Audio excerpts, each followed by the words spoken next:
இயேசு கிறிஸ்துவின் இனிய நாமத்தில் நான் வாழ்த்துகிறேன்.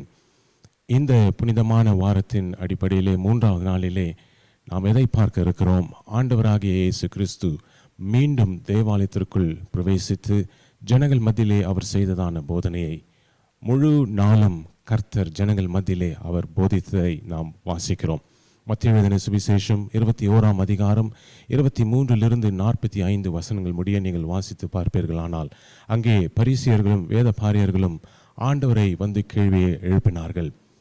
உன்னை இவைகள் எல்லாம் செய்யக்கூடிய அதிகாரத்தை கொடுத்தது யார் என்று அவர்கள் எழுப்பின கேள்விக்கு ஆண்டவர் மறு கேள்வி எழுப்புகிறார். அதை கேட்டதும் அவர்களால் பதில் சொல்ல முடியவில்லை.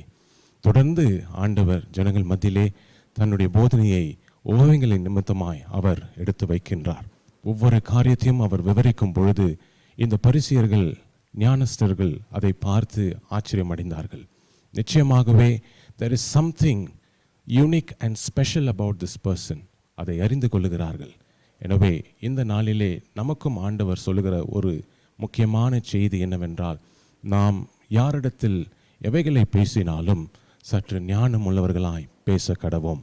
எனவே வார்த்தை நிமித்தமாய் ஒருவரை நம்மாலே சரிக்க முடியும். எனவே இந்த வார்த்தைக்கு உள்ளதான ஒரு வல்லமை நாம் இந்த நாளிலே அறிந்து கொள்ளுவோம். ஆண்டவராகிய இயேசு நம் வாழ்க்கையிலே ஒவ்வொருவருக்கும் அவர் கற்றுக் கொடுத்ததான ஒவ்வொரு பாடத்தையும் நாம் நினைவு கூர்ந்தோமையானால் இந்த நாளிலே ஆண்டவர் நமக்காக செய்த ஊழியம், அவர் நமக்காக கொடுத்திருக்கிறதான செய்திகளை நாம் திரும்ப பார்ப்போம்.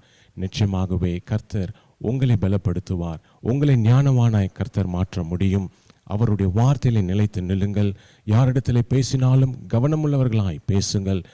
உங்களை அநேகர் அங்கீகரிப்பார்கள். கர்த்தர் உங்களை குறித்து சாட்சி கூற அதுவே ஏதுவாய் இருக்கும்.